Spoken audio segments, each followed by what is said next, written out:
We're live. Friday, December 1st, 2023 in the year of our Lord.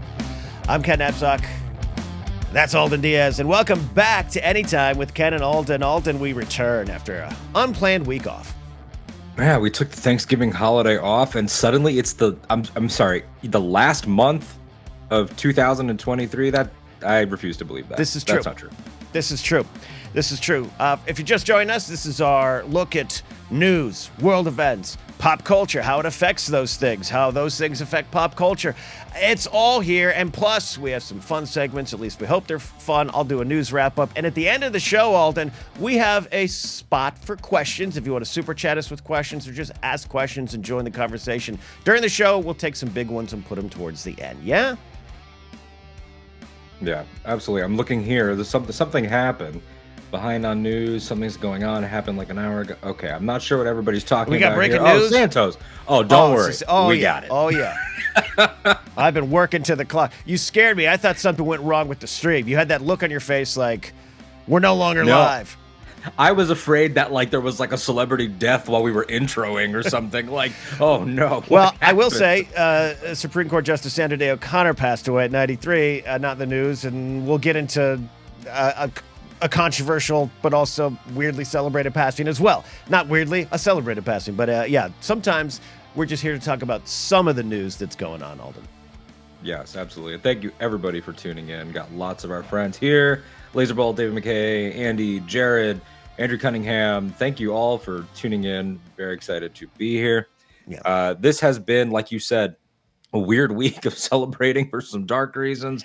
There's some fun pop culture stuff that's coming up that we'll talk about. Yep. And we might be replaced by a robot by the end of this episode. We might. That's what it's about. Also, we want to remind you, you're watching live here on my channel, the Ken Napzok YouTube channel. But don't forget, we do have an Anytime with Ken and Alden YouTube channel by itself. Clip outs are going there. Some, as we like to say, supplemental content coming your way. You can subscribe to that channel. Links down below. As we start our show here, we're going to build out that channel there as well. You can follow us online as well. And Alden, we're going to talk about it a little bit, but we'll tease.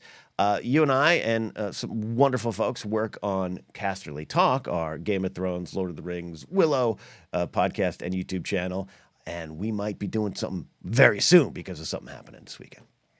Absolutely. The Dragon Fire is ablaze, and that is actually a good thing. It sounds like a bad thing. It's actually a good thing for those of us that like our fantasy politics. Hot D's coming back. But there are some people that are definitely not coming back. Yeah. In figurative and literal senses. And this is I think when we throw it to the greatest newsman in Anytime history. Despite being the only one. I'm both the best and the worst, the alpha and the omega. Let's do it. Let us take a look at some of the news coming our way here today. We've got some headlines. Finally, the man who has been ruining those lighthearted death pools in your office for decades has passed away. Henry Kissinger, considered a war criminal by some and probably a war criminal by others, is dead at 100. Like any figure in history, there has always been a deeper and more nuanced way to look at someone who played such a prominent role in history and affected not just our own country here, America, home of the brave, home of the bold, home of the perfect, but the world at large. And so it was with Henry Kissinger until, I don't know, people actually started taking a deeper, more nuanced look at him. A Jewish immigrant from Germany whose family got out just months before the Nazis made leaving impossible, Kissinger's rise to prominence as a barrier-breaking diplomat and political figure is notable. He also helped open China to the U.S., if not the world, negotiated our exit from the near-pointless Vietnam War, and helped secure our nation's dominance over the Soviet Union while beginning to thaw out the Cold War through his and Nixon's policy of détente, which was also the first time many Americans learned a French word. But stopping there is like watching Matt Rife crowd work videos and saying, yeah, go ahead, give him a special. Kissinger's amoral approach to achieving victory both for himself and America often put him, and therefore us, at odds with little annoying things like decency, democracy, and human rights. But he sure was charming. So he remained popular, respected, and if you were Barbara Walters, loved as one of your besties. You TikTok kiddies only know him as a bag of old bones who was squished into chairs for photo ops as he offered foreign policy advice to every American president, from Kennedy to Nixon to known milkshake with a straw drinker Joe Biden. But my generation grew up with Kissinger as some sort of celebrity. It was bizarre. And before remarried in 1974, good old Henry was known for using his power as an aphrodisiac, his words, and was linked to many beautiful women in the late 60s and early 70s. Meaning he didn't just screw South Vietnam before pulling out abruptly. He may have done so with rumored paramours like Shirley MacLaine, Candice Bergen, and Zsa Zsa Gabor. You know, there is a tragic and volatile situation still playing out in Gaza and Israel as a tense, fragile truce has ended despite some hostages finally being released by Hamas, while much-needed aid was allowed to get to Palestinians. But we don't have that much time to cover that story because we have to mention the man whose shuttle diplomacy in the 70s seemed to help ease tensions in the Middle East, but didn't actually bring needed peace. It was just a power play to ease the USSR out of a power position in the Middle East, and so it was with Kissinger. From a distance, this 1973 Nobel Peace Prize winner helped make America great in the eyes of the world, but he used smaller countries, governments, and people as chess pieces in the game he wanted to win. Power. Unlimited power, which also set the template on how to become a successful lead personality at a YouTube movie news channel. So, sorry to those who loved him, liked him, and fucked him, but Henry Kissinger is gone, dead at 100, and I hope everyone wins their office death pool this year. And in what we can call breaking news an hour or so before the show, it happened, and the world laughed. That's right, we have got the final story, we think for now, at least, on George Santos. Folks, the reign of lies is over. George Santos, a.k.a. Anthony DeVolder, a.k.a. Katara Ravitch, a.k.a. Kid Atrim, a.k.a. Billy Bonney, a.k.a. William H. Bonney, was expelled from Congress in a vote just this morning. 105 Republican representatives reached across the aisle to vote out Santos. This following a scathing House Ethics Committee report on the actions of Santos before and during his short time in Congress. He is currently facing 23 indictments for various charges like fraud, conspiracy, and false statements, but surprisingly, he was never charged for wearing a pullover sweater over a button-up dress shirt. Those 23 indictments leave Santos 68 charges short of being the leading GOP candidate for president. 114 representatives, including 2 Democrats, voted against the expulsion, many of them on the grounds that since Santos is yet to be convicted of these charges, it would set a dangerous precedent that members of Congress could be expelled for actions other people don't like and set the bar for expulsion at your behavior and those actions. You know what? It actually sounds reasonable. But then you have to consider why people like Matt Gaetz voted against expulsion, because it would do, quote, grave damage to this institution. Next, Gaetz seems to be saying you could expel someone for, appearing to court underage sex workers with nothing but years of Venmo transactions, photos, and videos to prove it. Dangerous ground indeed. But for now, Santos is the 6th person expelled from Congress and will now have more free time to save the citizens of Gotham City under whatever alter ego he will now move on to. And finally, there's a lot of other news out there, but we close with this one. And yes, we're going to talk about it a little bit more right after this segment in our final story this week. The magazine that gave us legendary sports writers like Peter Gammons, Frank DeFord, Rick Riley, Paul Zimmerman, Jackie McMullen, and yes, even once Kurt Vonnegut. Sports Illustrated, that venerable magazine found in waiting rooms everywhere, got caught with their hands in the AI cookie jar. Now, to be clear and fair, Sports Illustrated, which is now a website with a monthly magazine, didn't have an AI program write articles about sports and try to pass it off as real. That would be weird, and I'm sure no companies or publications are out there trying to do that right now.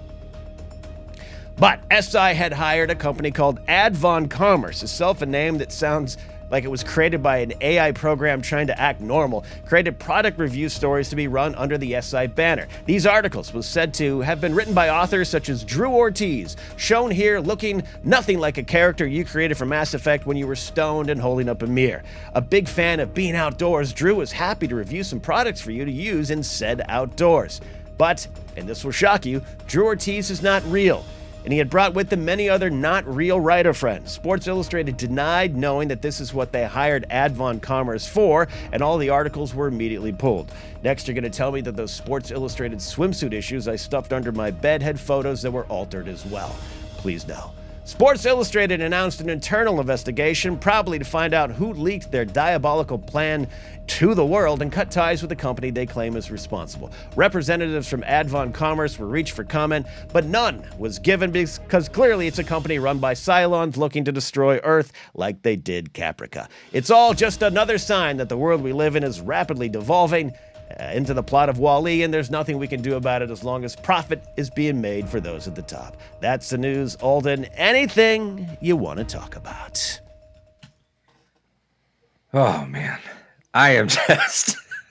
This world is exhausting. It's like the Wall-E reference at the end. I was like, oh, yeah, we are like that. But the Cylons, oh, God, it's like that, too. This is...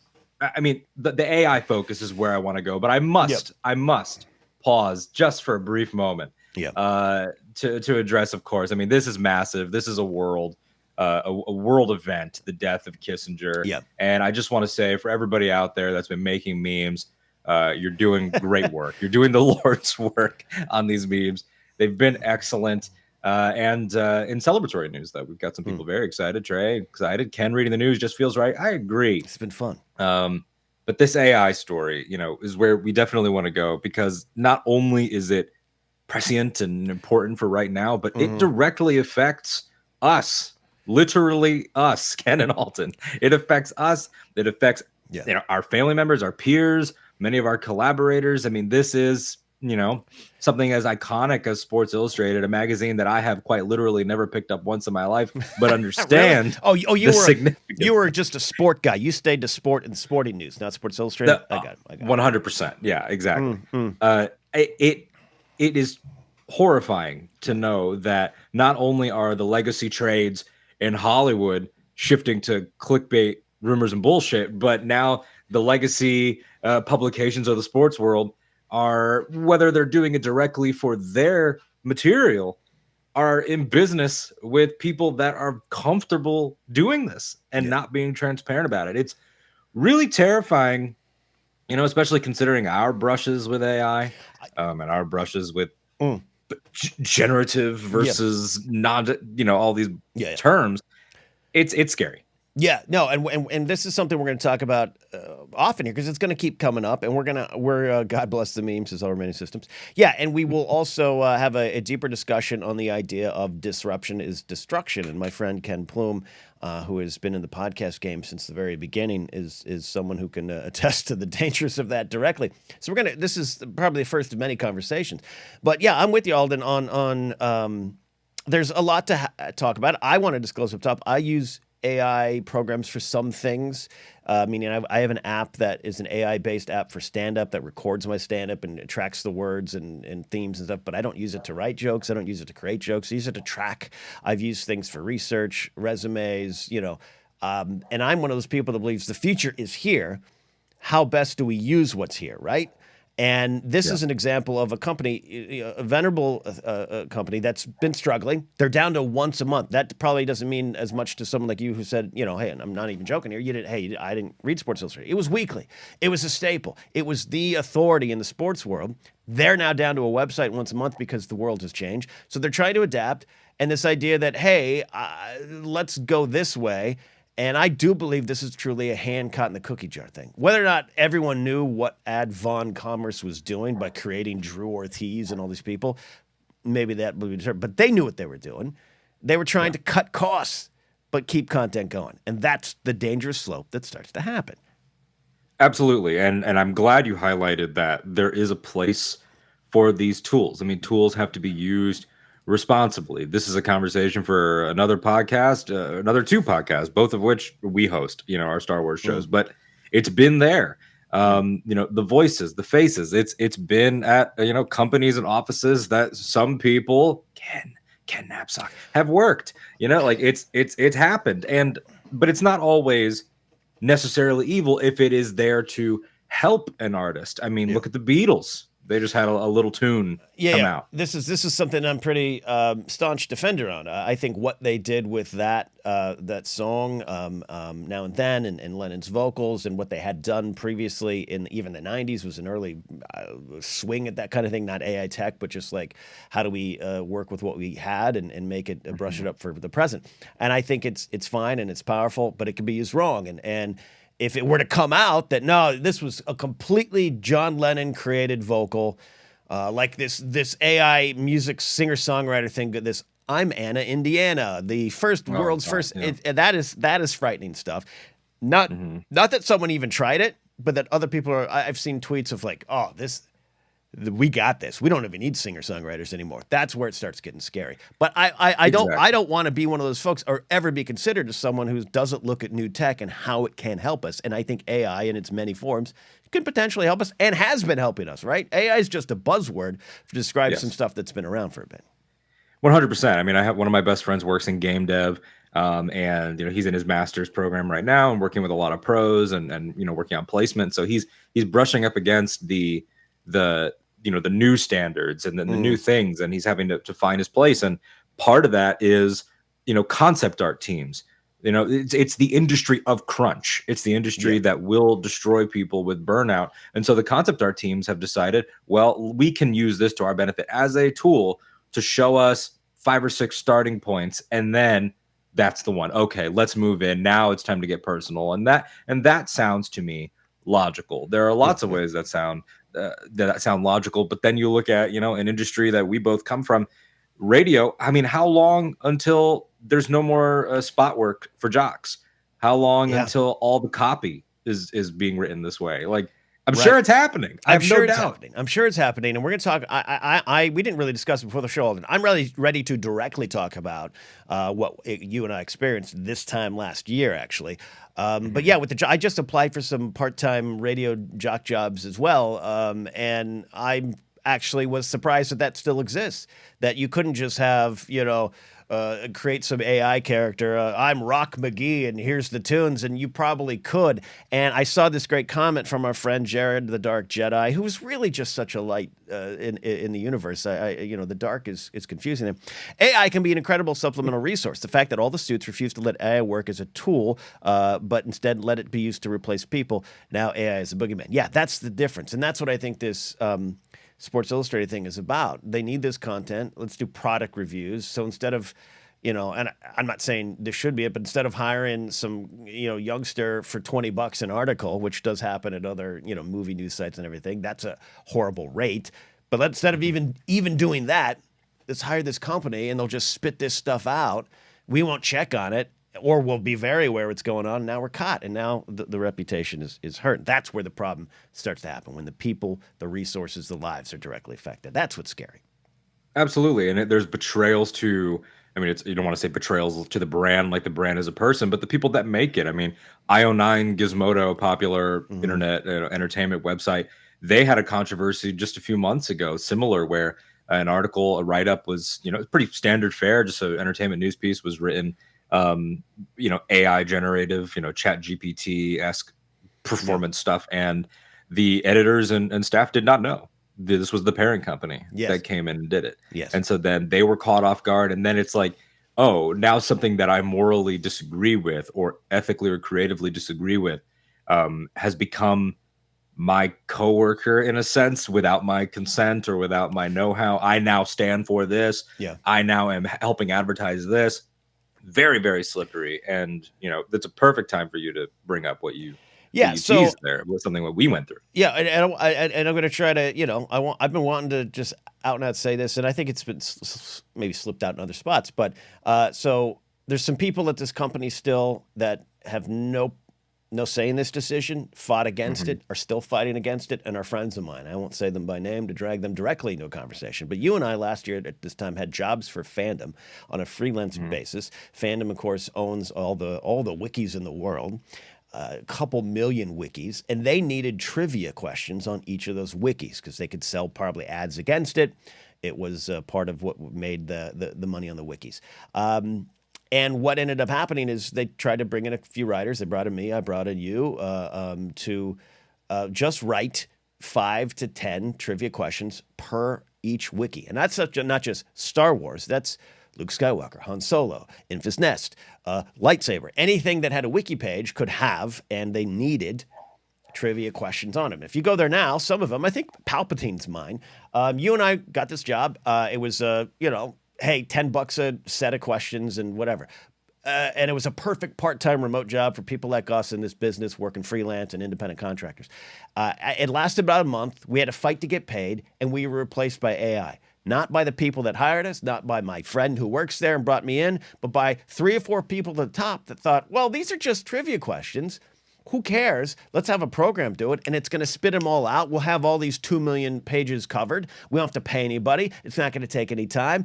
Gone, done. And that's what they did. And you and I have been struggling throughout the year when it comes to work because we were directly affected by this. And that is going to be the norm if it isn't already. Yeah, and the friends that we have at these places, many people. You know, I've got tons of friends still back at iHeartRadio, or friends that we've crossed paths with through any of these websites and freelancers. And you know, I wrote for Star Trek last year, and I was so thrilled to write for that place and for that brand, for that series. And nothing, like that has happened since. It's just, it's killing. You hate to be like the buzzword person of like, it's killing, it's taking our jobs, but it's just the reality. I always go, and like I said, I'm not an expert. This is why we're going to have more conversations. We're going to, and I off air while I play Fortnite with my buddy Ken Plume. We have great conversations about the tech bros disruption and what that really means. And I experienced some of that at the end of Collider Video Days. But there's a lot of complicated reasons why that channel, or at least how it was in that form, collapsed. It wasn't just deep fakes. It wasn't. It was beyond that. But that was, because you like Rise of Skywalker. That's why it collapsed. That was it. But that thing ended for myriad reasons. But that was the public facing look. Like they ditched the real people for the deep fakes, and that's part of it. But it goes beyond that. And I always go, and I'm not an expert on this stuff, but to any point, the auto industry switching over to robots is a point in time where we heard the robots are taking our jobs, and there's some truth to that, even though it might speed up the process. And it's, again, about the profit and the power at those at the top. And I think we're in a time where labor is having a voice and standing up again. It hasn't for a long time, especially post-Reagan 80s and his, just the crushing of the air traffic controllers and firing those who went on strike. And from them, you've seen a decrease. Go watch Robert Reich videos. You've seen a decrease in union activity. And now you're seeing the straw kind of being finally broke, not just WGA and SAG, but a lot of other unions standing up and getting what they deserve. And it isn't about removing the robots. It's about how do we protect the actual people, the human resources. And when Sports Illustrated is putting Drew Ortiz out there to write about camping lamps or sleeping bags, that's it's a backdoor way of just starting to cut down the opportunities and cut down people. And that's so much of a big component of this is the fact that it is Sports Illustrated. Like we'll talk later in the show during one of my quickfire entertainment pieces about parasocial relationships. Quickfire. You don't want to lionize brands and companies and corporations. And we all try to be wary of this, especially as fans of things owned by the mouse and whatnot. Yeah. And I'm not quite sure who owns Sports Illustrated off the top of my head. I'm sure someone in the comments. There's a company. Yeah, it switched hands. It used to be part of a bigger, more reputable company, but yeah. Yeah. Therein lies part of the problem. Yeah. It used to be part of a more reputable company. Part of it is like, what baffles me is that the editors in chief or the money people or the creative directors or whatever, all these made up positions that come around, it's almost like, how do you not want to protect or to foster an aura of being as important as you are? Like, why is that so easily thrown out? And part of me is like, is that the tech broification of art and journalism? Is like, when you see the comments that we'll mention later about like what Iger said about messages and stories, or Sports Illustrated doing this, or the way that even some of our favorite brands act on social media, which feels very out of character for what that thing is. It's so it blows my mind, because not that I could run Sports Illustrated, I certainly could not, but it just feels like, why isn't there a guy that knows what he has Why isn't there a person that is like, we are the best and we will continue to be, and when they go over here, we'll go over here. It And frustrating. Yeah, it's frustrating because you see it in a lot of these companies that purchase the smaller companies, and by the way, the smaller companies are giant, right? And they come in and purchase them, or they purchase these brands. I wasn't directly involved with the Screen Junkies fandom stuff, but fandom saved Screen Junkies at a time when after Defy Media's collapse. And they also then systematically destroyed it by not knowing what they had or not caring, or just it's an asset, it's a portfolio, and that sounds cliche because it is, because it just keeps happening time and time again. I saw that the new company that had bought Weta Digital is laying off employees, and now they're trying to find a way to save that company. Weta is being affected by this because Jackson sold it a while ago. It wasn't him, and it's now this other company. And I just saw that headline. I didn't even get a chance to click on the story, but that kind of stuff keeps happening. And what you said strikes a chord in me of they just don't know. How do they not know? And I just think most of the time, sadly, they do know. They just don't care that they're crushing it. Yeah, absolutely. I want to jump to some of the comments here just because we got some great insights. Maddie Gunner, friend of ours, a friend of mine from another band, told me the other day how artists are not using AI to create reference art and taking it to artists that way can be used in the right way. Makes a lot of sense. Very similar to what's happening in game dev. Andy Hodges, I use AI with my job every day to check complex format requirements in the audits I do. It's a brilliant tool for checking human work, but it gets dangerous fast in art and content. Absolutely. And then this one almost broke me while you were talking, Ken. This great joke, great deep cut Spielberg joke. I used AI while my son was suspended animation, but he got better, so I dumped him in the woods. Yeah, that's a great. I'm an AI Kubrick Spielberg ride or die. Check out that movie if you never did. Yeah, and our buddy Harrison checking in as someone who's been working on a tech-based startup. I started with a few friends out of college last 5 years. I can attest there is a systematic cultural issue in the startup VC world. Yeah, that tech bro stereotype is one. I'm sure there's some nice tech bros out there. I always want to start from the preface of I know maybe I'm speaking in generalities, and if you're a nice, good-hearted, well-intentioned tech bro, rise up. And fight those around. This is what I always say about, all my friends. I come from the public safety background, and all my good buddies from my past are all police officers. I have respect for the industry of law enforcement, but I lost my connection to it when those in it wouldn't stand up to fight the bad ones in it, and they just kept writing it off. I'm not bad. I'm good. Well, now you're not, because you're not fighting those around it. So if you're a tech bro out there with a heart of gold, keep searching for a tech bro heart of gold.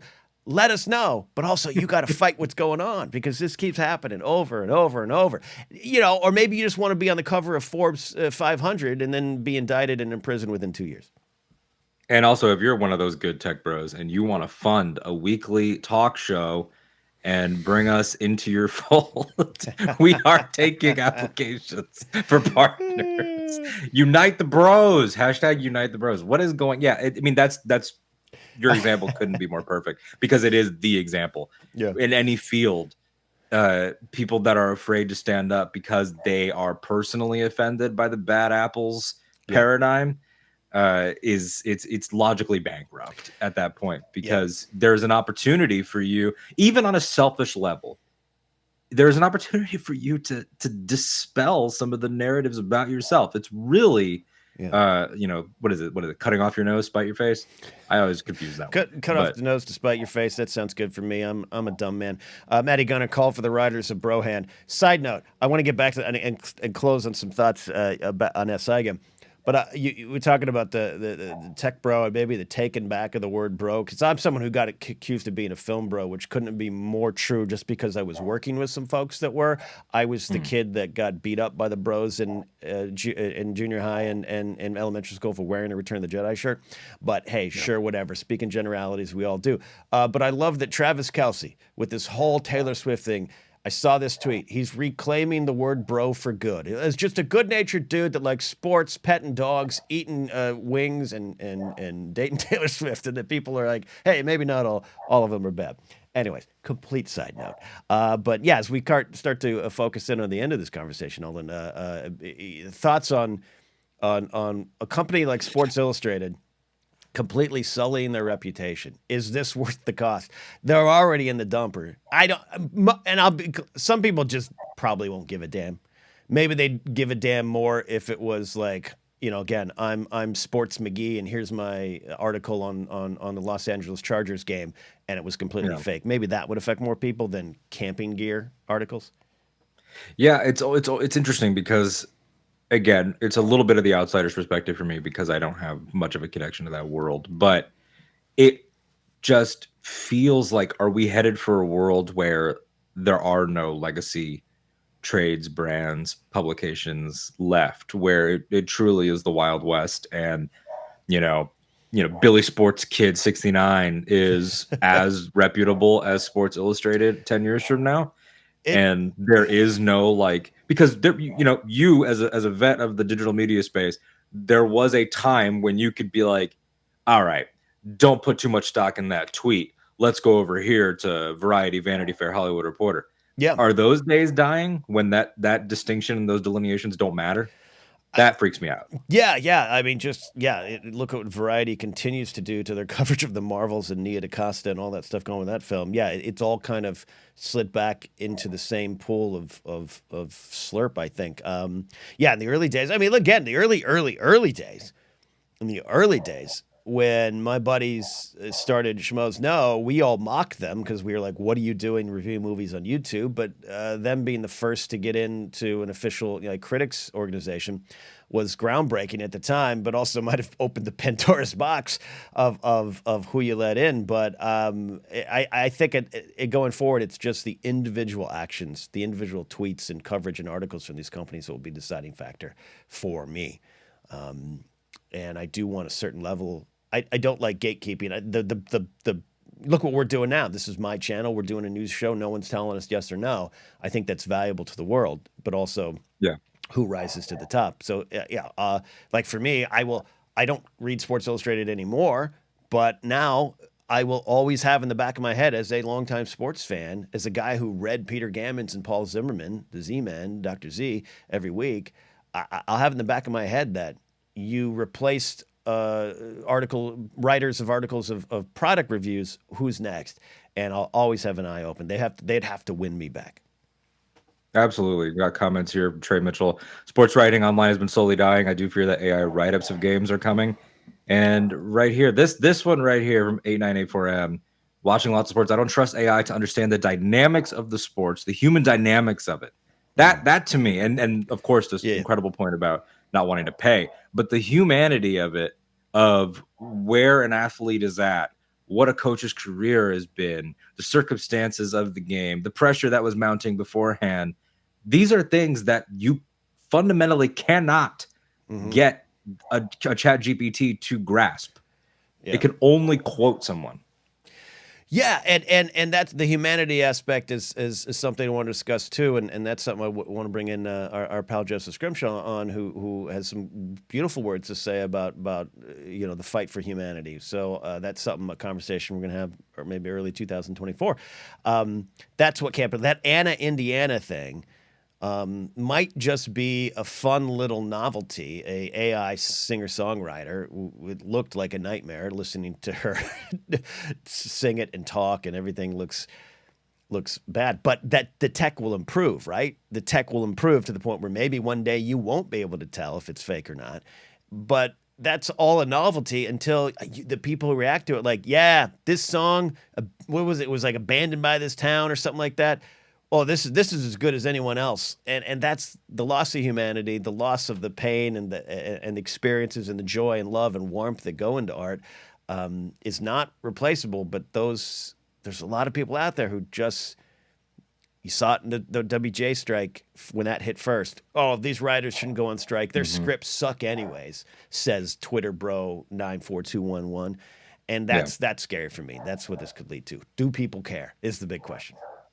Absolutely. Do people care is the question that will guide us through so many of the issues that we cover on this show. So many of the issues that end up being points of discourse online is, do people care? Are you going to look away because it doesn't affect you, because you work a job that it might not directly impact? That's been a key thing of several different grassroots movements, is fight for someone you don't know. Yeah. And this might not seem serious, and frankly, part of it is something that I know I pisses me off. I imagine it pisses you off, is that people don't see what we do as work, Yeah. and so they don't interpret it necessarily as sort of like the fundamental threat that it is. Yeah. But I assure you, what we do is absolutely work, and this is going to affect whole industries and livelihoods. Yeah. So it's definitely important to grasp. I absolutely agree. This is the thing of empathy and compassion for people experiencing things that you might not be experiencing directly. Can you understand the plight of others and understand how, as Obi-Wan Kenobi once said to Boss Nass, you form a symbiotic circle with the Naboo. There you go. Empathy is far too important, says Aaron Thompson, for how scarce it seems to be. Aaron, that is poetic.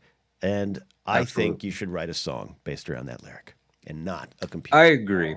Now, just to show my hand a little bit here, I did totally skip our one of my favorite segments and through the news straight at you. We did.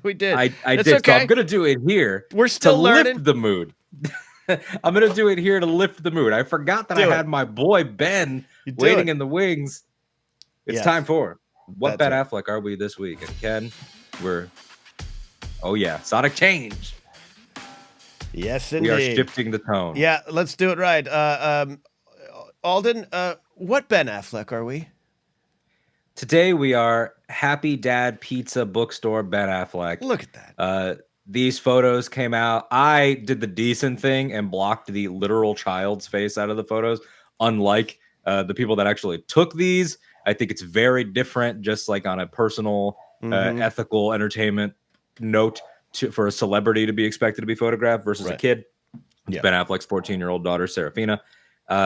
They're out buying like 5 pizzas, going to the bookstores in LA, buying books. And after all the Kissinger is rotting in hell and AI is taking over, it actually did work out to put that there, because that's the energy. I picked this because that's the energy I want us to take into the end of 2023 and the beginning of 2024. Yeah. Sometimes you just got to choose happiness. That man is never happy at award shows or anything, but give him some pizza and some books and he's there. I love that photo, man. And we love Affleck here. And we love these memes, and we love the Affleck, smoking a cigarette on the side of a street, or, looking like death, opening up a door for J-Lo. But that's one of the best photos, man. Look at him. He's just, this is who he probably really is. And this is who we need to be right now. I've had a bad week. You can still hear it in my voice. I've had a bad year, quite frankly. And I'm going to end it with some pizza and smiles. So thank you. Thank you, Ben Affleck. Thank you, Ben. We love you, and I hope that you never have to endure another Starbucks again. Go back to Dunkin', Ben. So, as we mentioned, 1 star, we'll move into another. This man duped us, and that, of course, is Snoop Doggy Dogg. Man. We fell for it. Hook, line, and sinker. Snoop Dogg had posted on all his socials a statement that involved his family and needing time for privacy about how he was stopping smoking. And people did throw it out there, I believe, in our chat when we talked about it. Yep. It's probably going to be an ad. I could see it being a Super Bowl thing. I could see it being a viral marketing. It was some sort of vape thing. But you know what? I stand by everything I said. Yeah, Will McLean called it. I think Will in chat said it was the possible Super Bowl ad. But yeah, here's the thing. Sometimes, like, you get caught, you fall for it. You're moving a mile a minute. We're producing a show like this, or looking at the world, and it was a perfectly done advertising campaign, and I'm good with that. I saw the item he's selling at Lowe's the other day, and I don't have any money because AI replaced me last year, but I almost bought it just because I was like, you know what, I'm gonna give props to Snoop Dogg for fooling us. But what we said in that segment about reevaluating yourself, doing choices that are better for maybe your family, not just for you, that's still valuable, right? We're going to hold on to that dignity. That all still counts. Snoop, your creativity in the ad space inspired us to look inward. And isn't that what the promise of Snoop Doggy Dogg is? Yeah. It's that and getting blazed. And I stand by both of those things. Speaking of standing by things or not standing by things, I got my feelings hurt You over the did. past I week mean, or that's two. Ken. look. Hold on. I sorry, stepped on you. That's rare. I have not seen you get your feelings hurt, other than the first time you met, and I charged you for an autograph. That's true. It was right outside of the Athenaeum in Chicago, cold night, Yeah. and you said, "Nah, not no more 8x10s. Yeah, but then Bring your own item." then I went down the tunnel to the theater, and then I turned around and I threw you my jersey. That's true. That did happen. That's right, and I sold it. Right You here, sold it to Jerry the Cannon Junkie. yes. That's fair. CM Punk, Oh, controversial Phil Brooks. as he may be. One, Phil Brooks, a gentleman that you have actually met at least once, I think. No. I want to be clear. I have not. But okay. for a while, our head trainer at MPW was Punk's former tag partner, was close friends with him. So I had a lot of insight into him at that time. That's what it was. So you at least have been in the periphery. Of course, you've worked with people that have worked with him, that have interviewed him. I want to give a little bit of background without getting too saturine or long-winded. CM Punk is to me what I think a lot of athletes covered in the magazine formerly known as Sports Illustrated, the AI rag formerly known as Sports Illustrated, are to lots of kids. You know, wrestling is both sport and theater and live performance and rock concert and so many things. It does get covered in sports stuff, but it's always in that middle, and I understand that before the Facebook comments blow up with "that's not a sport, son." I understand that. You blame Facebook for that, not the not the live YouTube. I blame Facebook for that. Got it. CM Punk, legend on the Indies before he came over to WWE in 2006 for their revival of ECW. I was in middle school, man, and this guy rocked my world. You weren't in middle school? You weren't in Miss Raff, 6th grade science? No. Oh, okay. No. I thought I saw you, but yeah, to be that age with this character, with this person that drilled into my brain, you know, be the band you want to hear, you know, be a voice for the voiceless, all those stories that were infused with reality. We were privy to the fact that they were kind of infused with reality. And I watched the documentaries. I found the footage. I found the tapes. I was ride or die for this guy through the ups, the downs, the mistakes. And then he started to inspire me in other ways by quitting, by saying things like upon his AEW return in 2021, I was never going to get healthy mentally, physically, spiritually, emotionally, staying in the same place that got me sick in the first place. And that, in the throes of my depression, hit me so hard. Cut to 2 backstage brawls later, the place that got him mentally, it's your sad. If eventually we're releasing a podcast version for audio listeners, go back. The sad face of you in the corner. It's just breaking my heart, man.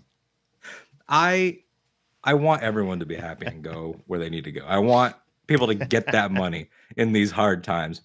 But when you have somebody hard times, when you have somebody walk back in, look you dead in the hard cam and say, "I'm home," after backstage incidents at the young upstart company that gave him the second chance and creative control and his own show, I truly felt. Is this what Taylor Swift people feel like when she dates someone stupid? Like I've never felt a parasocial stab so powerful. I'll get like that. My friends have legit been like I remember Michael, who's in the comments as not local first store, as All Remaining Systems. He was he heard me go, oh my god, during Survivor Series, and then I got really quiet and I got visibly upset, which does not normally happen. And so I just needed to air that here and say, Phil Brooks, the man, I got nothing wrong with you, man. I don't know you. But the myth has been broken for me. I feel like I grew up again. Santa's not real again. This is Maddie Gunner asks, were you like Starbucks Ben Affleck? Yes, it was. Yeah, okay. Let's get this is fascinating, and yeah, pro wrestling talk is going to happen on this channel because we're both fans. I was in and out of the indie pro wrestling business from 2001 to 2014, so I get it. Look, man, what's you? Do you feel in your heart that he has gone back on some strong truthful moral stance, or can you just? It's Is that it's where it starts? definitely it's definitely a mixture, and I'm glad you asked that. There's the like personally inspired, like creative, emotional stuff at different points in my life, from being an 11-year-old to being a 25-year-old, 26-year-old, I guess, when he returned to the business. There's all of that. But then there's also things like, not to get too graphic or vulgar, but WWE does these shows in Saudi Arabia for the Saudi prince, on the Yeah. Saudi prince's blood money. And Yeah. this is a known fact, a fact that is so known that it was public knowledge that the WWE superstars, as they are called in that company, were almost stranded there, and they almost refused to let their plane leave one year. Yeah. And it's tense. They, the women have to cover up there, as is the custom. Several superstars for a time refused, Cena and Bryan Danielson amongst them. Cena has since gone, but Sami Zayn, formerly El Generico, was not allowed to perform there for being Syrian. And CM Punk very infamously once tweeted at the superstar The Miz, go blank a blood money covered blank, you fucking dork. There were some verbs and some genitalia involved in those blanks. Yeah. And that was a celebrated stance, because he wasn't commenting on the business, but he said this is wrong.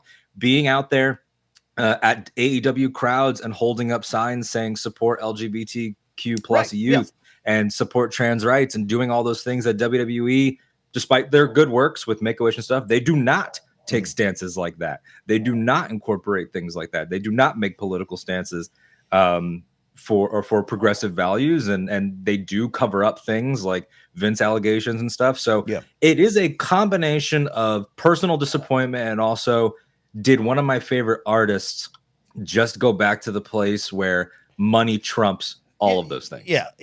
And I think so. Yeah. And I think there's circumstance, there's money, there's the business of it.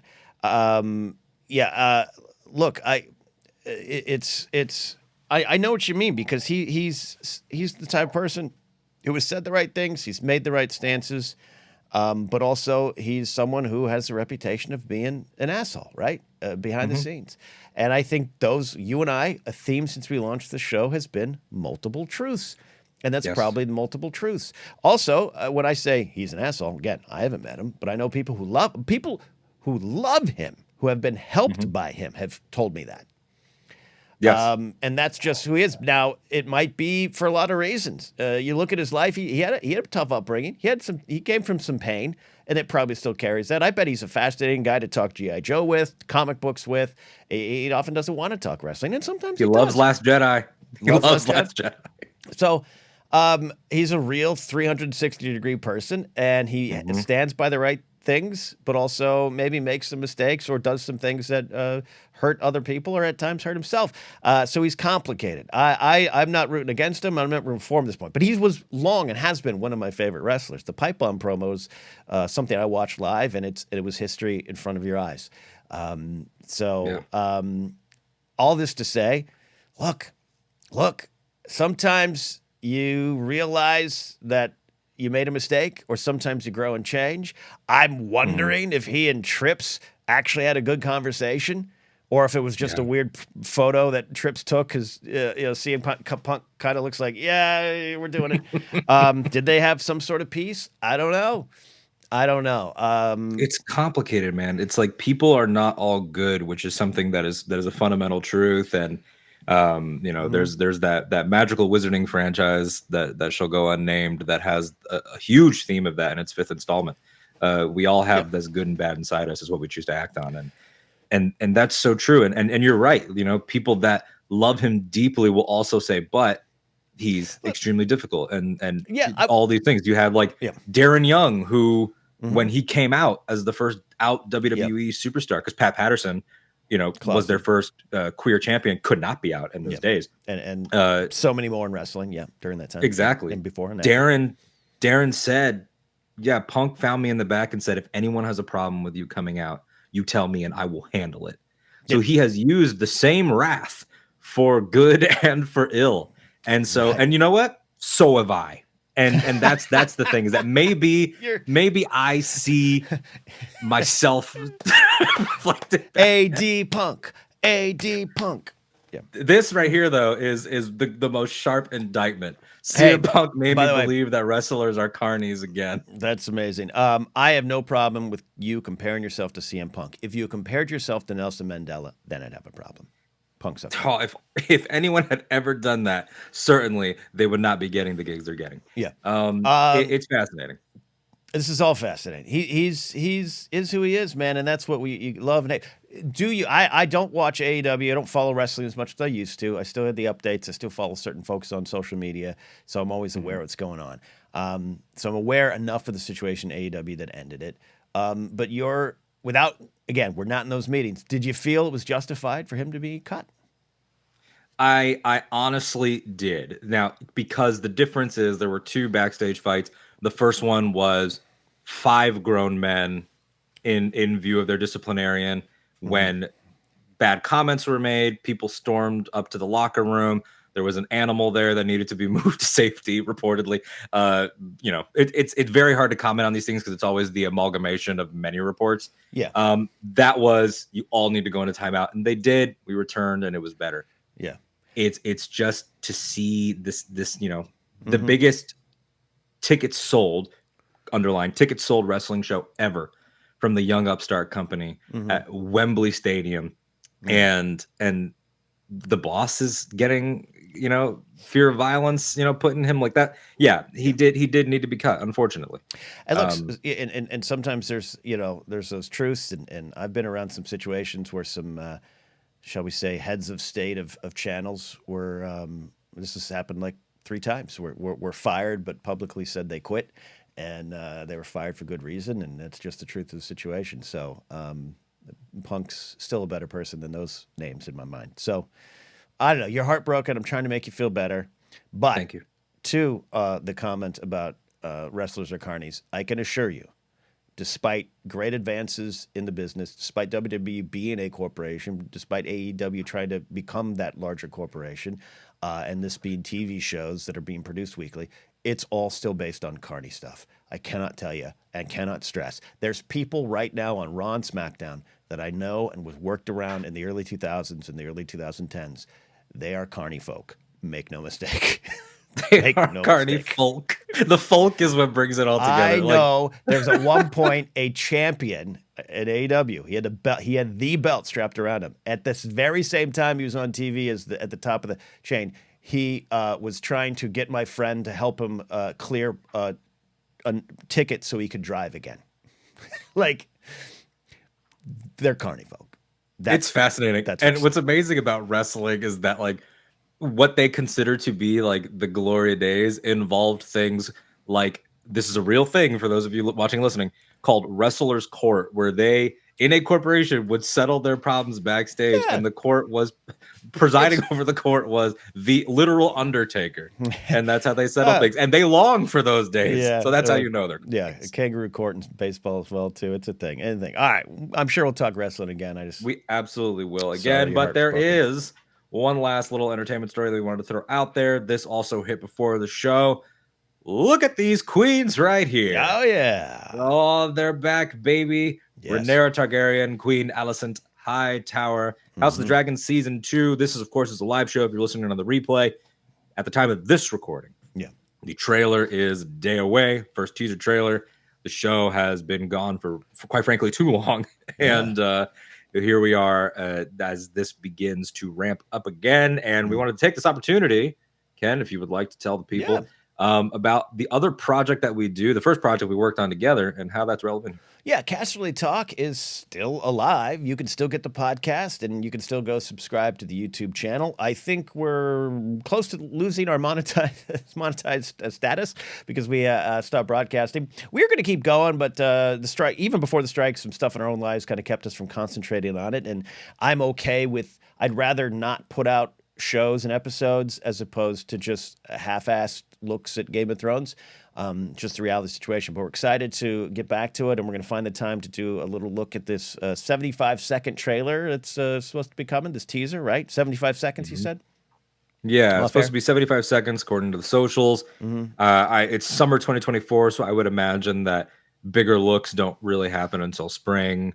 I would Yeah. imagine this is going to be the return of like the Thrones dominates Comic-Con Could be. era, Yeah. which would be very cool if they did that. Hmm. These actors, the majority of them, Yeah. there are some Americans in the cast. These actors were not allowed to strike in solidarity as in accordance with the UK laws, so they have been working. Yeah. And these scripts were finished before WGA went on strike. Although I'm not technically sure which of these writers are WGA or not. I'm sure that's complicated. Because if they are UK writers, then We that should throws all a be. wrench Yeah. in it. Yeah. Yeah. But That's all a complicated area right now, I guess. yeah, so Yeah, I'm excited for this. I have to do a big rewatch of the show. I'm excited to get into the weeds on that one again. And yeah, we're going to be doing some coverage here, bringing in our pal Nikki Kumar and others. We had a lot of great faces pop up, and yeah, folks like Andres Cabrera and Rachel Cushing, Levine are out there as well. So we're going to make sure we get the. Get the squad back together, but we're going to figure that out, and I'm excited. And it was a surprise, a welcome one, but a surprise to kind of see that and go, oh, that's right, dragons. I like that stuff. Let's go back to it. yeah, I still like dragons. Now, according to Bob Iger, there's no messages behind those dragons. So I guess it's fine. We're gonna throw that dig in there Yes. before we start to wind down. I don't have an image for old Bob, but I don't my even goodness. have the exact quote up. Do you still have that quote anywhere? Yeah, I can pull that quote up. And by the way, if you want to give some prelude about this man. and look, I read I do advocate for clicking the actual article and reading the article and not just reading headlines for anything. So there was a lot in what was coming out about Iger had about 2 or 3 days this week of stupid sound bites coming out. And I don't change my opinion on that. I'm someone, as I said before, and I'll say it again, has generally considered myself an Iger fan in the past. There's a thing I liked about Bob, but he is gone. He's maybe the truth came out, or maybe he went a little wonky. I don't know. That was what we all faced during like COVID, when your best friend suddenly became an anti-vaxxer and conspiracy theorist, and you're like, was that always there, or did something break? I think the strike affected Iger in a certain way, at least publicly. He's not as careful. His words don't seem to be as careful. So there was several things he said, including Marvel's, there wasn't supervision around because of the strikes. Executives couldn't be there, all that kind of stuff. But the one that got my ire more than anything was his comment about we need to get back to entertaining first. That again, I don't have a quote in front of me, but the messaging maybe is too much, too strong, or leading as opposed to entertaining.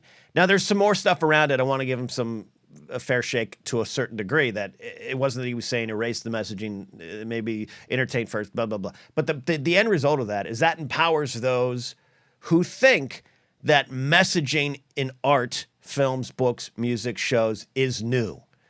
And that's the ongoing battle, the battle with media literacy, that buzzword. Media literacy is something that's a buzzword that's almost starting to lose its own meaning. But that upset me. And I put a tweet out about Iger and misunderstanding the Ewoks and the Rebels Return the Jedi. That's an old reference. By now, it's Vigo broke his toe and Lucas was talking about Vietnam. Those are kind of the same genre. But that's my point.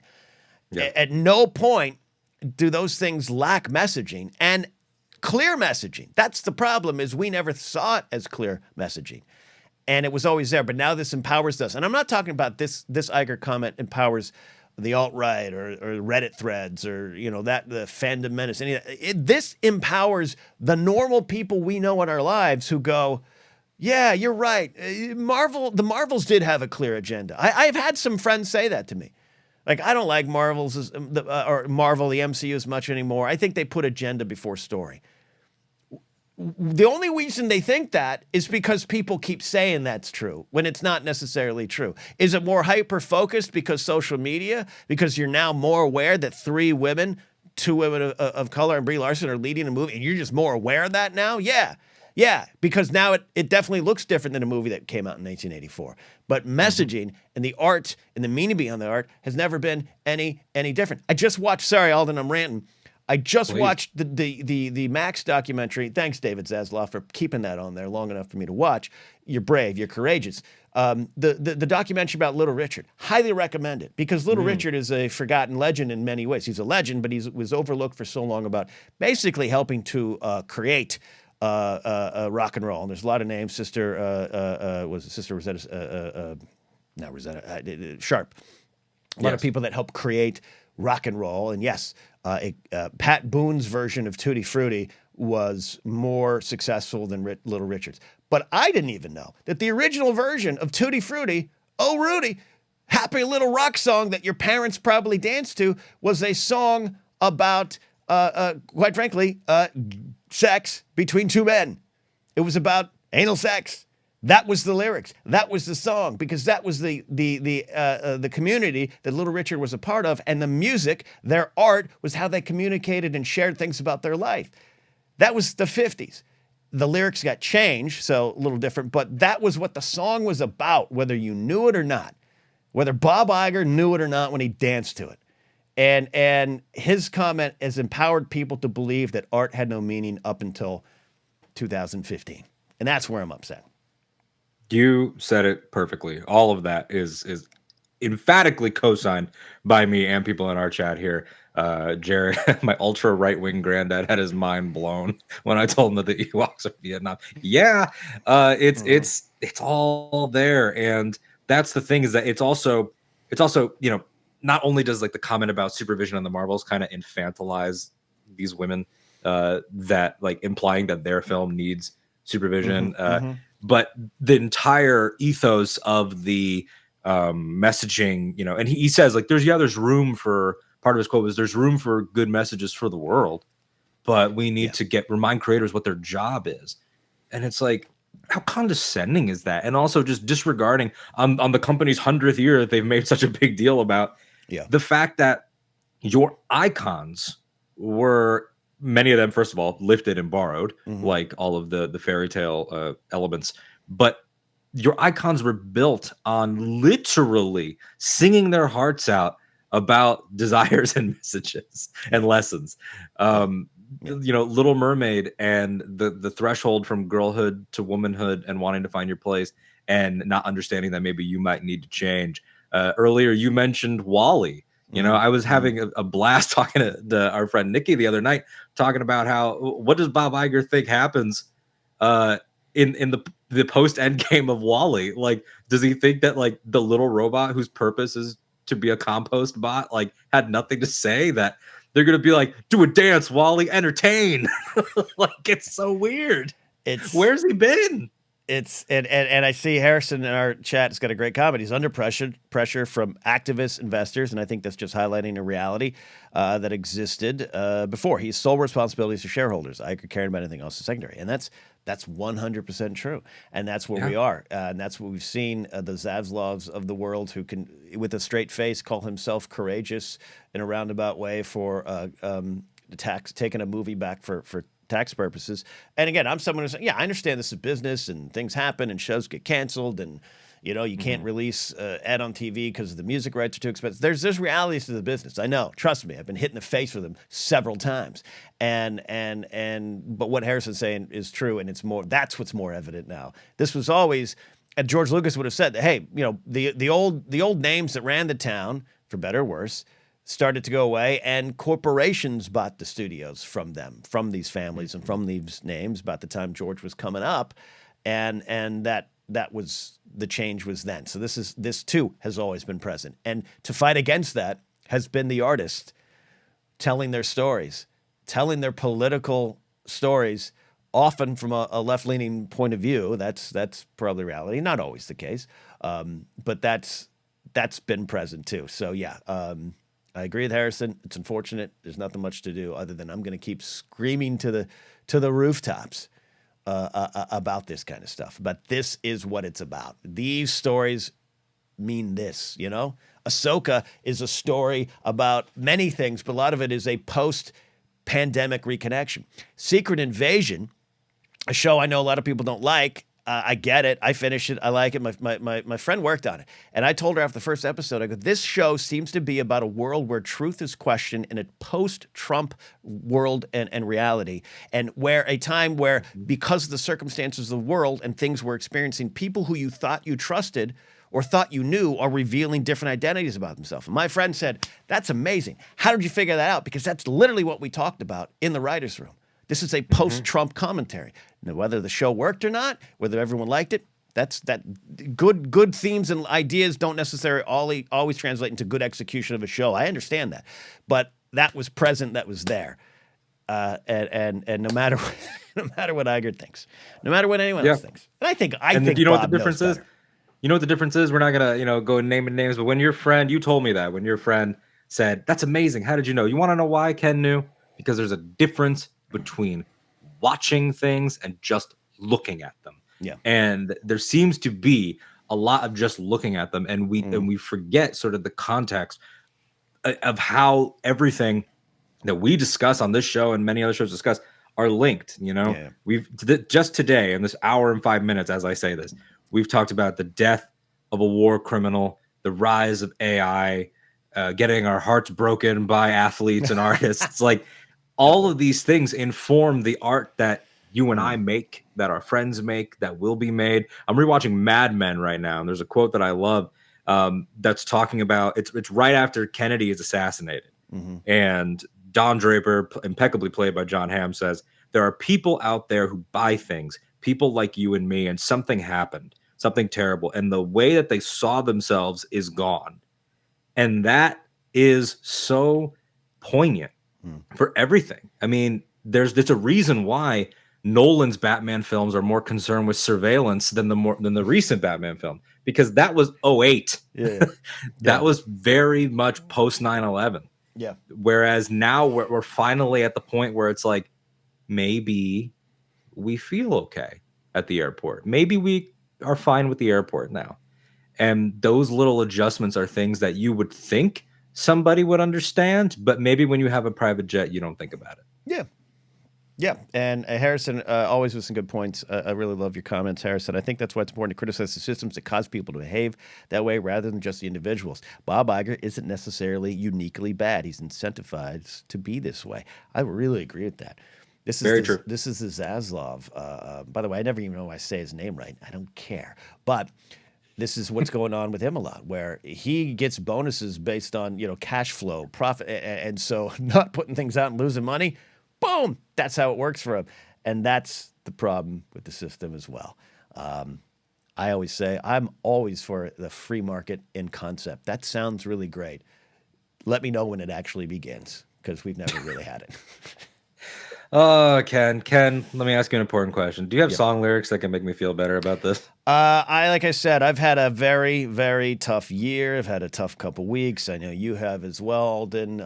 You also suffered a loss in the family. We send our condolences to your family. That was going on in the background of the first couple shows, and I commend you for coming on during a tough time. This year's been tough.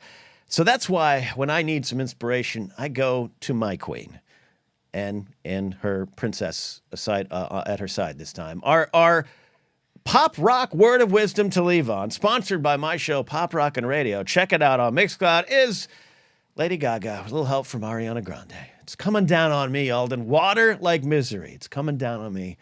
I'm ready. Rain on me. I'd rather be dry, but at least I'm alive. Rain on me. Rain, rain. Rain on me. Rain, rain. I'd rather be dry, but at least I'm alive. Rain on me. Rain, rain. Rain on me. That song always gets me pumped up because I'd rather be dry, Alden, but it's raining right now, and we're going to find some happiness in that wetness. I say this without a hint of irony. I genuinely mean this. One of the great prophets and wordsmiths of our time, Lady Gaga. Truly an artist of the times, and we're lucky to have her. I absolutely agree. And I'm just angry at myself that it took me a little bit too long to understand that, because I was afraid, scared, an angry young man who did not want to embrace a pop queen when I should have. But now I have, and that's where we're at. I'm glad we all found our pop queen. When I explained to someone recently how much I love Dua Lipa, they said, "Oh, that's your pop girly. That makes sense." And then I realized we all have a pop girly. We all do. We all do. That's true. And my lesson, the lesson for me, I've said this before, but like, I legitimately became a Spice Girls fan, but that began with me going on air every day at my morning show in 1997 and attacking them, mocking them, until one day I realized I loved them, because I told myself I'm in this box white straight male, I can only look at them as either sex objects or annoying girls who are getting more press than some of my favorite bands. And I allowed myself to cut myself off from not only what they could do for me in terms of artists who could bring some sort of joy, but what they were doing for the younger generation, specifically younger girls at the time. Girl power was real for a large group of girls who are now women or any other identity in their 30s who grew up understanding the actual message the Spice Girls were putting out there. As corporate as it might have seemed, as manufactured as it might have seemed, it was real to them. How dare I undercut them and also undercut my own joy? So, Alden, if you want to be my lover, you got to get with my friends. What a perfect way to wrap us up today. I think from Kissinger to the Spice Girls, it's a wacky world out there, but that's what we try to decipher here on Anytime. Multiple truths, multiple pop queens. Yeah. This was much needed. I love that we do this on Friday. It's been fun. We'll be back. We also have time for some questions. If you have any specific questions, we'll allow for a couple minutes right here, Alden, if you're okay. Unless your dog Mando stopped barking, so you might be okay.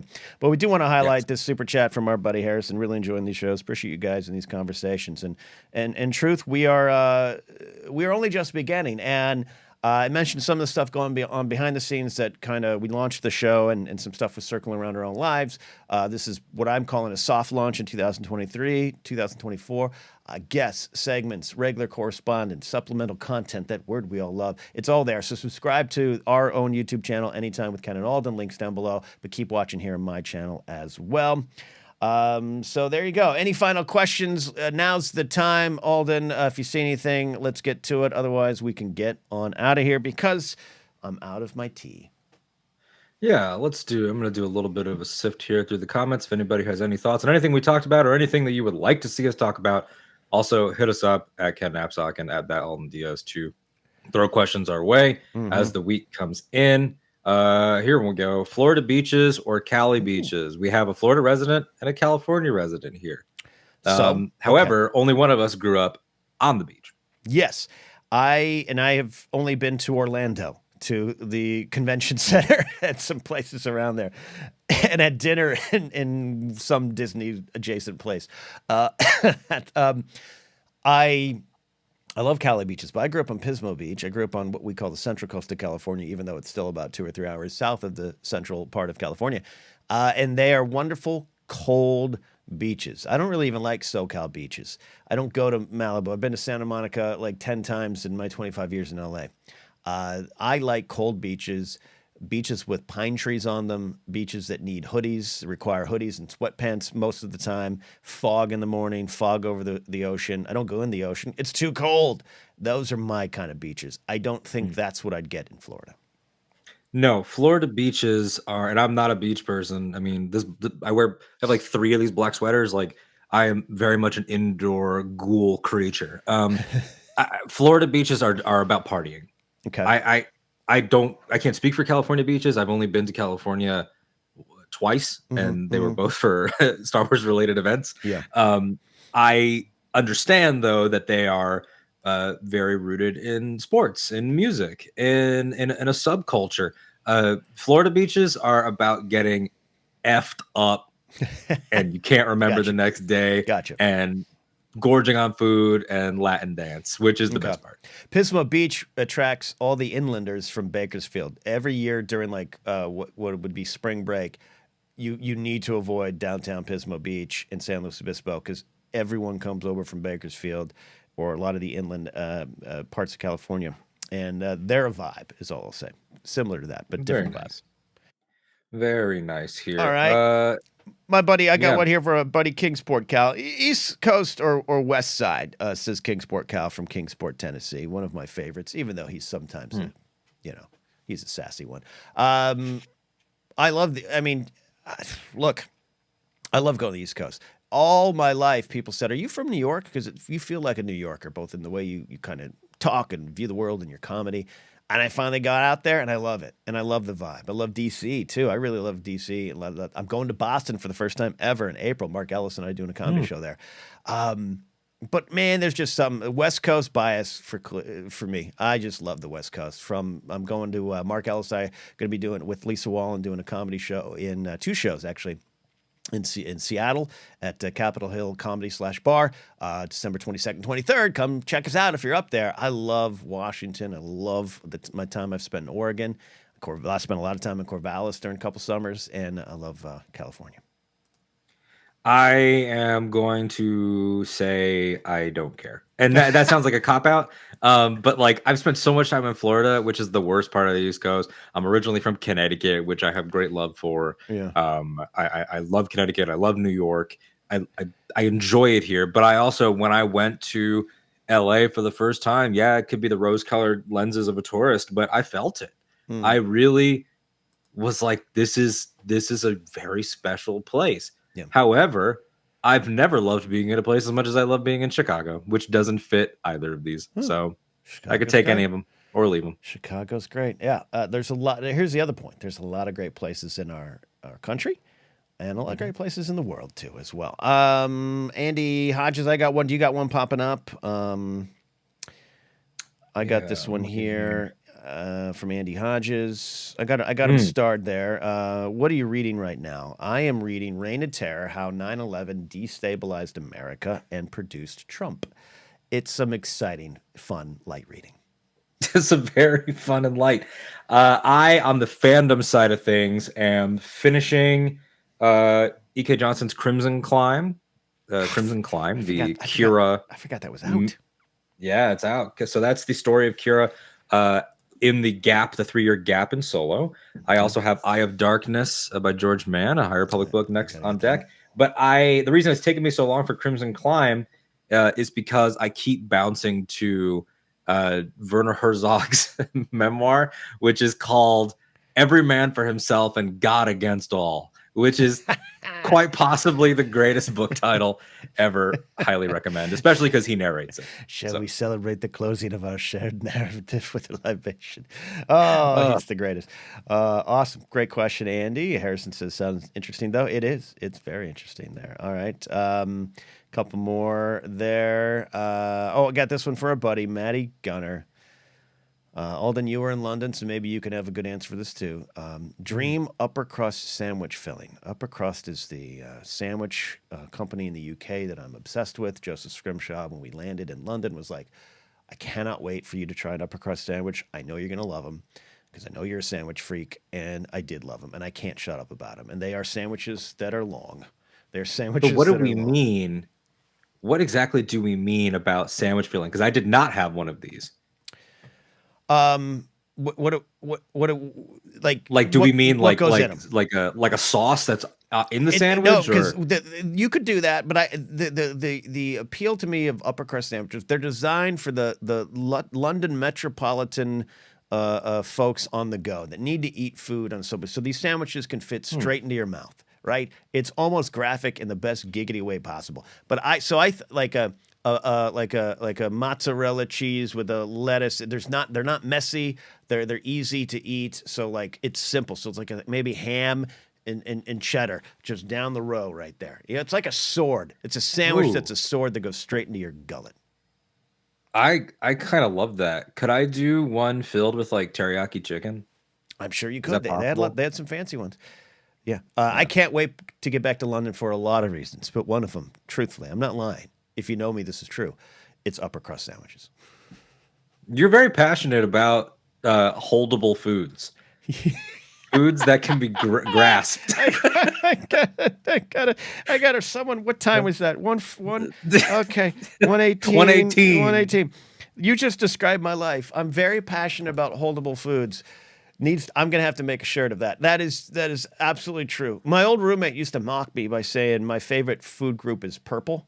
Meaning, I just like to things. Then I'm a good cook. Grace will tell you I'm a good cook. And I was one of those people, pandemic lockdown started. I was cooking like crazy, learned a lot of vegan meals. I love cooking. Our buddy Kingsport Cal, he was a professional cook for years. I love it. But there's something about it all fits in your hand. And that's all you need. That's all you need. I respect that deeply.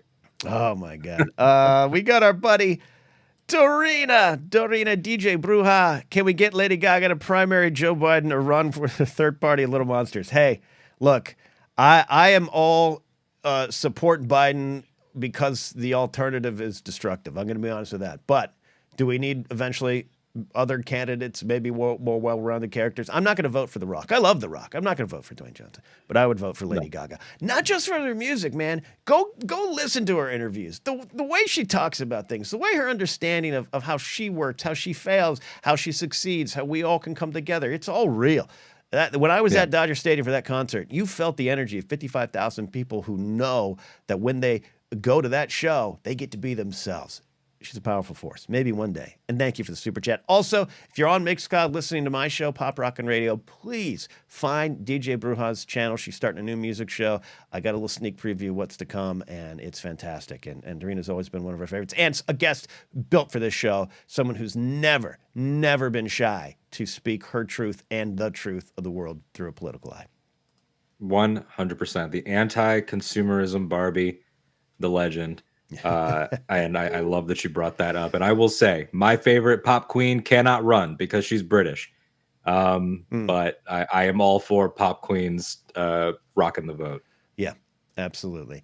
Absolutely. Well, I think on that note, Alden, it is time for me to go get a sandwich I can put in my hand and drive. Most of my meals are taken in a car, and that's where we're there. Yeah, Maddie Gutter says, big fan of Dorina's goth music show. Check out DJ Bruja there. Andy Hodges says, yeah, Lady Gaga became my queen. How she handled the trans rumor of her back in 2005. Fantastic shit. Check out that clip that goes around every now and then of her and Anderson Cooper, the way she handled that question there. Thank you for the final super chat, 8984M, Force Center listener as well. Hope you all have a good weekend. We will. We're going to have a better weekend. It might be raining, Alden. It might be raining on all of us, but we're going to find the happiness. That's my final word. You say goodbye, sir, and we'll get on out of here. Everybody, make sure you follow us at that Alden Diaz, at Ken Knapsack on all your platforms, Twitter, Instagram, TikTok, Hive, Threads. If there's a platform, we're probably there. Everybody, make sure that while you're out there this weekend and it is raining on all of us, try to be someone else's umbrella. And don't give in to the robot takeover. Bye.